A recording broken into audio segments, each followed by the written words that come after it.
दोस्तों, फिर से आपका स्वागत है बुकिश ब्रेन में। तो चलिए दोस्तों, शुरू करते हैं आज के दिन एक और ही बेहतरीन ऑडियो बुक समरी के साथ, जिस बुक का नाम है बिलीव इन योरसेल्फ। इस ऑडियो बुक समरी को दोस्तों हम चैप्टर बाय चैप्टर सुनेंगे। चैप्टर 1, भरोसा खुद पे रखो तो ताकत बन जाती है और दूसरों पे रखो तो कमजोरी बन जाती है। क्या आपका अपने ऊपर से विश्वास उठ गया है? क्या आपने अपने सबकॉन्शियस माइंड पे विश्वास करना छोड़ दिया है क्योंकि वह आपके सपनों को पूरा नहीं कर पा रहा है? या फिर आप अपने सबकॉन्शियस माइंड से सपनों को पूरा कराना ही नहीं चाहते? क्या आप अपने टैलेंट और कैपेबिलिटी का अधिकतम प्रयोग करना चाहते हैं लेकिन आपको सही तरीका नहीं पता है? अगर इसमें से किसी भी सवाल का जवाब हाँ है तो ये ऑडियो बुक समरी आपके लिए है। इसमें हम पावर ऑफ सबकॉन्शियस माइंड के best selling author Joseph Murphy की काफी छोटी लेकिन काफी पावरफुल बुक की समरी सुनने जा रहे हैं। इस बुक का नाम बिलीव इन योरसेल्फ है। ऑथर ने इस बुक में हमें बताया है कि हमें अपने आउटर वर्ल्ड को जीतने या अचीव करने से पहले हमें अपने इनर वर्ल्ड से जीतना होगा। खुद के इनर वर्ल्ड से जीतने के लिए आपको अपने अंदर के बिलीफ सिस्टम को इंक्रीज करना होगा, क्योंकि जब तक आप खुद पर बिलीव नहीं करेंगे तो आप पर कोई कैसे बिलीव करेंगे। चैप्टर 2,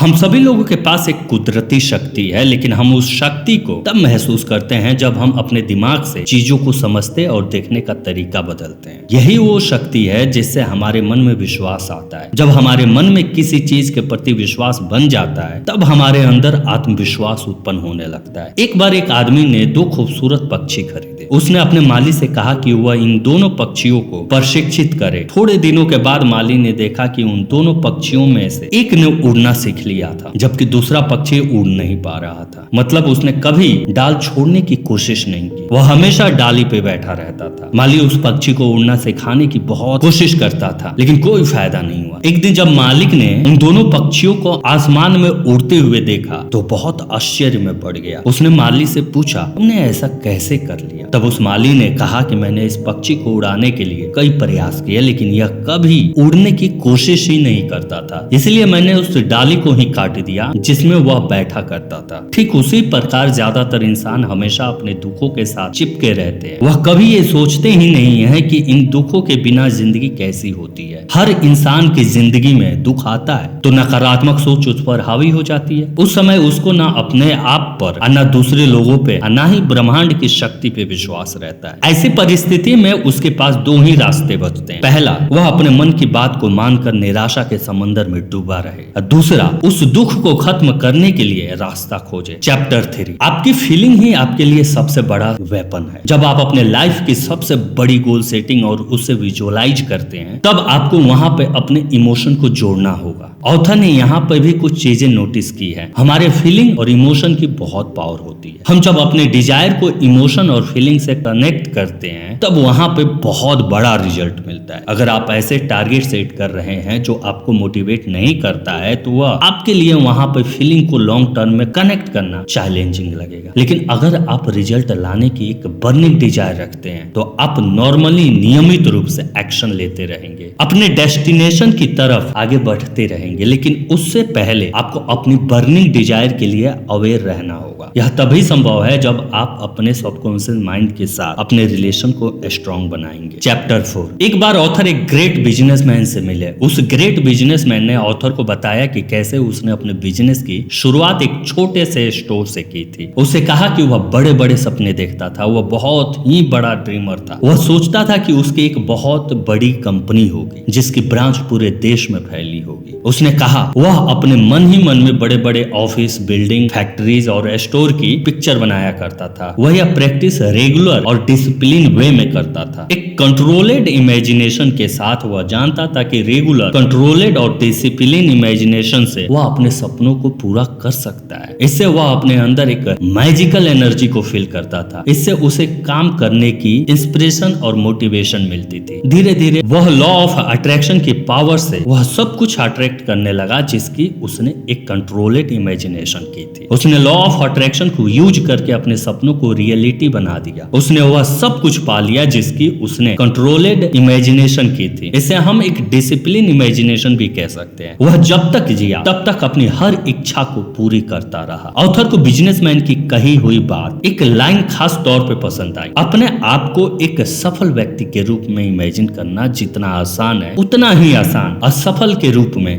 इमेजिन करना है, लेकिन यह बहुत ही रोमांचक है। ऑथर एक ड्रीमर है, उनके मन में वह पिक्चर और गोल्स हैं जो पाना चाहते हैं। वह जानते हैं कि एक क्रिएटिव पावर उनकी इमेजिनेशन पे रिएक्ट करेगी। हम जो कंट्रोलेड इमेजिनेशन करते हैं वह फीलिंग से डेवलप होती है। Teacher of mental science Thomas storm ने कहा है कि feeling is the law is the feeling. Feeling he power का सोर्स है। रिजल्ट पाने के लिए हमें अपनी कंट्रोलेड इमेजिनेशन को फीलिंग से चार्ज अप करना चाहिए। अपने गोल को अपनी फीलिंग से जोड़कर पावरफुल बना ले। इस पावर को अपग्रेड करते रहें, अपने गोल के प्रति लॉयल रहें। जब ये सब आप करेंगे तो डर भी आपसे डरेगा, डर आपके आसपास भी नहीं आएगा। आपके पास फाइनल रिजल्ट को कंट्रोलेड वे में इमेजिन करने की अमेजिंग पावर है। अगर सच में आप अपने गोल को पाना चाहते हैं तो आप अपने मन में इसके फाइनल रिजल्ट की एक कंट्रोलेड पिक्चर बना लें, क्योंकि जिस चीज की आप फीलिंग के साथ कंट्रोलेड इमेजिन पिक्चर बना पाते हैं वह फ्यूचर में आपके लिए ऑलरेडी मौजूद है। बस आप अपने गोल के साथ लॉयल रहें। चैप्टर 5 ऑथर बताते हैं कि उनका एक रिलेटिव था, उसे ट्यूबरकुलोसिस की बीमारी हो गई थी। उसके लंग में यह बीमारी बहुत ज्यादा बढ़ गई थी। तब उसके बेटे ने एक दिन उसका इलाज करने का फैसला किया। वह एस्टन ऑस्ट्रेलिया में पार्थ नाम की जगह पर गया जहां उसके फादर रहते थे। उसने अपने फादर से कहा वो एक सन्यासी से मिला है जिन्होंने उसे क्रॉस दिया है। इसके बदले में उन्होंने $500 लिए हैं। लेकिन लड़के ने फुटपाथ से एक लकड़ी का टुकड़ा उठाया था। उस लड़के ने सुनार की यहाँ जाकर उस लकड़ी के टुकड़े को एक अंगूठी में मड़वा लिया था ताकि यह असली लगे। उसने फादर को बताया कि यह क्रॉस या अंगूठी छूने मात्र से कई लोगों की जानलेवा बीमारी ठीक हो चुकी है। उसने अपने फादर के बिलीव को इतना ज्यादा बढ़ा दिया था कि उसके पिता ने उसके हाथ से रिंग छीन ली। उसने सीने पे रख कर प्रेयर करने लगा। वह प्रेयर करते करते सो गया। अगली सुबह मिरेकल हो चुका था। डॉक्टर के सारे टेस्ट इस बात के सबूत थे दैट ही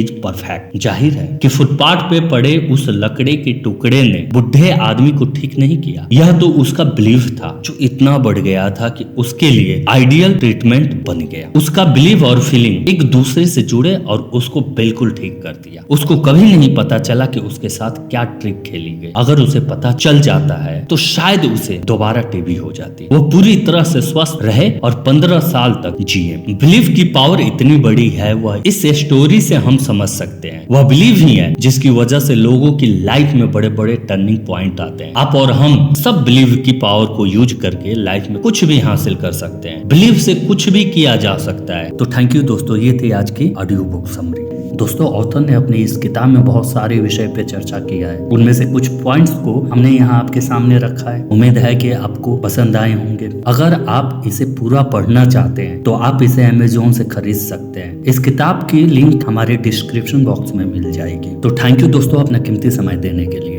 तो इसे अपने दोस्तों के साथ अवश्य शेयर करें और आपको दिल से धन्यवाद अपना कीमती समय देने के लिए। दोस्तों आप लोगों से एक अनुरोध और रिक्वेस्ट है कि प्लीज हमारे चैनल को सब्सक्राइब कर दीजिए। हम आपकी नॉलेज को इंक्रीजिंग तो करते हैं please. Thank you for watching book is brain. हमारे चैनल को लाइक कर दे, सब्सक्राइब कर दे, कमेंट कर दे।